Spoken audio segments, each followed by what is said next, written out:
coalition des confédérations syndicales des travailleuses et travailleurs a célébré ce 1er mai la fête internationale du travail sous le thème Le devenir du mouvement syndical dans un monde en mutation. Président de la cérémonie, M. Samba Sy, ministre du Travail, du Dialogue social, des organisations professionnelles et des relations avec les institutions, a mis l'accent sur la singularité de la fête cette année. La plupart d'entre nous ont eu à célébrer très souvent la fête du 1er mai.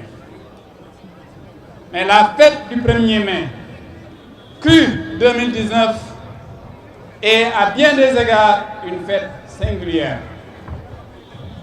Nous venons de sortir d'une longue séquence électorale. Le pays a discuté avec lui-même.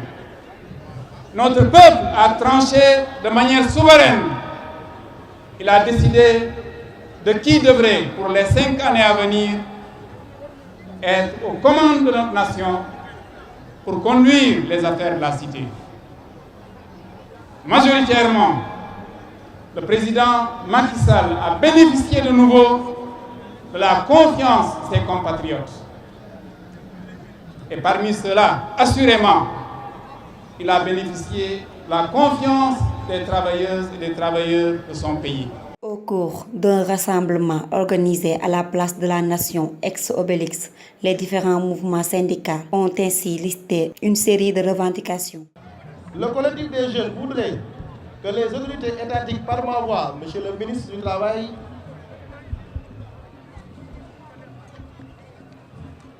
que le gouvernement puisse accompagner les organisations professionnelles dans la promotion du travail décent, car la précarité de l'emploi est un véritable frein à la syndicalisation.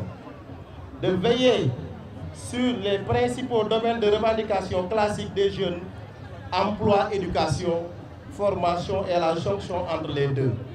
L'insertion professionnelle, problématique des stages des jeunes en situation de décrochage. Il y a la fonction publique qui offre 15% pour les personnes handicapées et ces 15% ne sont pas toujours respectés. Si on vérifie, ils ne font même pas 2%. Donc il y a quelque chose, un problème quelque part aussi. Donc on est là d'abord pour porter le combat pour que vraiment ces 15% soient respectés. Marche Sandaga, qui a pris feu depuis le 25 octobre 2013.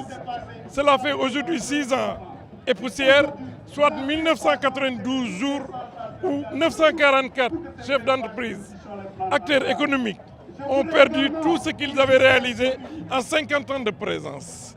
Aujourd'hui, ce qu'on attend du chef de l'État, parce qu'il nous a reçus au mois de mai 2018, il s'est compati de notre douleur et il nous a promis sur fonds propres de prendre en main, de réhabiliter le marché Sandaga et de rajouter un centre commercial de R+5 qui pourra désengorger les trottoirs et les marchands ambulants. Depuis lors, nous attendons. Il avait promis la pose de la première pierre au mois de décembre et le démarrage des travaux au mois de janvier. Le comité de pilotage a été monté, on a sorti un plan, on a sorti une maquette, on a restitué les travaux et il ne restait que la validation.